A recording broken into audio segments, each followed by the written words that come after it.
Have you ever wondered what is a result of the merge between How to Train Your Dragon, Biomerge Digivolution from Digimon Tamers, and Synchro Summon? And it is safe to say, Bushiroad has found the answer in the form of Drug Connector Graiandra. And in my honest opinion, despite how weird the playstyle actually is, it is actually very simple and actually quite fun. And of course today I'm here to talk about what does the right line do, what does the deck do in general, and what are good and bad parts about the deck. Starting off with the right line, and normally I will go through each of the right line meticulously to talk about the good part and the bad part about the deck, but I feel this time around we don't need to go into too much detail because a lot of effects are very simple or very similar to each other, as both Grai Grade 1 and also Synchro Heart Dragon Andra the Grade 2 has the same Vanguard effects, as both of them can waive the cost of the right deck as long as you have a certain unit in your soul. For Grai case is Baby Dragon Andra the Grade 0, and for Andra case is the Grade 1 Grai. And both of the Grai and Andra also has its own effect, where Andra gain additional 5k when you have a Grai unit on the field, and Grai can give 10k and ability for Andra to attack from back row at a cost of him resting himself. So let's talk about the on-right effect first, because this is really rare. A lot of time we see a right line that enable you to waive the cost of right deck for at least one time. This time round we do it twice, and if I remember correctly, the only other time we have done this before was with Herminiel right line. This is a really good thing because that means that you are saving at least 2 cards in your hand, not wasting any of the resources. But of course this also means that you cannot utilize both Koflagan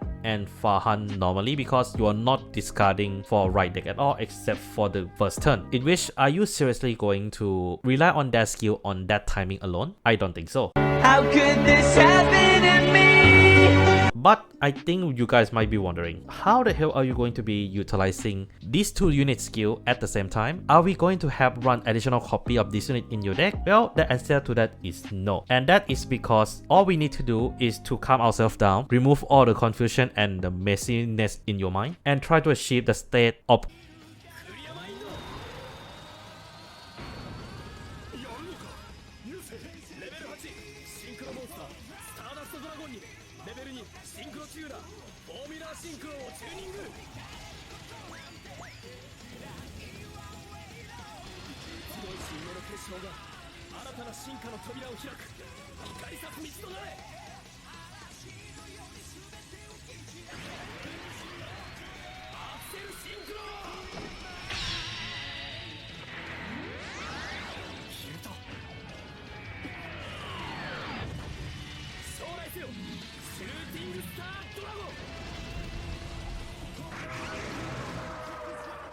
Drug Connector Graiandra has only one skill. At the beginning of your main phase, raise this unit, choose up to 1 grade 2 or less unit with Grind in its name, and up to 1 grade 2 or less unit with Andra in its name from your soul, call them to a rearguard circle, and this unit gain additional ability. Once per turn at the end of the battle, a rearguard with Andra in its name attack, put that attacking unit and a rearguard with Grind in its name into your soul, stand this unit, and have your entire front row plus 10k until the end of turn. It's a very mouthful of the effect and a very unusual way to actually do something. But to put it very simply, for a cost of resting himself, he not only gives your entire front row additional 10k, but also ensure that you will always have an additional attack in the form of Grade 2 Andra that was called from the soul. And all of these skills require 0 counter blast and 0 soul blast. It was perfect. Perfect. Yes, this skill is so free despite its complexity, and this is where I feel is the best part about the deck. The deck gains additional attack and power very easily, as we're going to see with his additional support. As we're going to be starting off with his normal order, Drug Resonance. Even though I'm saying it's Graiandra's specific order, it is technically a generic order where it allows you to choose your Vanguard, and until the end of turn, that Vanguard will give additional 10k to the entire front row if it stands this turn. So this means that not only this play into Graiandra effect himself, it also play into any restanding deck effect, giving all of them ability to get a pseudo personal right.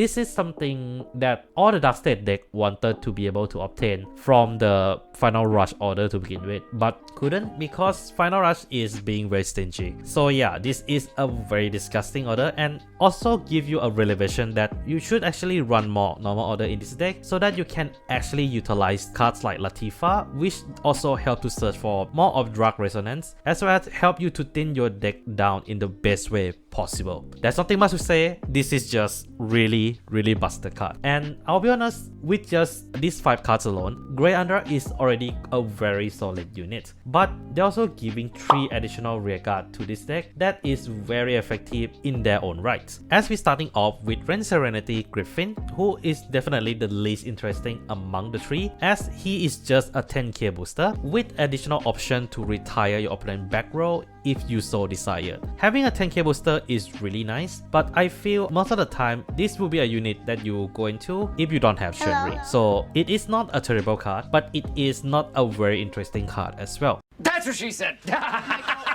As I feel, the card that really drives the deck are the other 2 cards, Melt Knuckle Golem and Cannonball of Duststorm Success. Both of them has the same skill where when a unit with Andra or Grind attacks, you can have them plus 5k until the end of turn. So that means that both of these units will gain up to 15k if you manage to get over trigger, but most of the time you'll be getting 10k, which is still plenty enough to actually pressure, as don't forget with Drug Resonance and Personal Right is still plus 30k every turn. And both Golem and Success also has a draw related effect where Knuckle Golem draw 1 card at the cost of Energy Blast 3 when placed on Record Circle, and Success will give you additional draw on top of giving any Grey or Andra unit additional 5k at the start of your battle phase. This means that even though the deck doesn't draw as much as Vaga, the deck does go through enough draws to actually be threatening, on top of the fact that it hits a ridiculous number for almost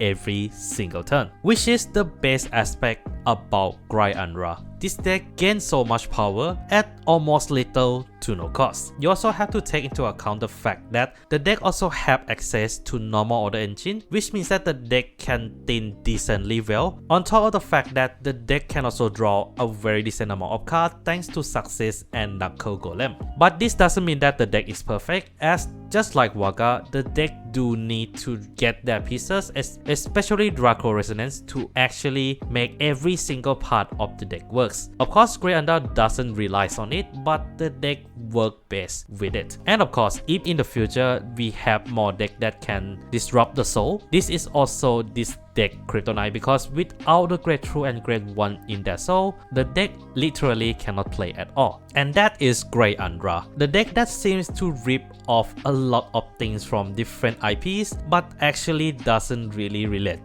to any of them. And the playstyle is a lot more simple than the way it actually depicts on the card itself. But what do you guys think? Do leave down in the comments on what you think about Graiandra as a deck. And yeah, that's all I have for today. Take care of yourself, and this is Mac Megane signing out.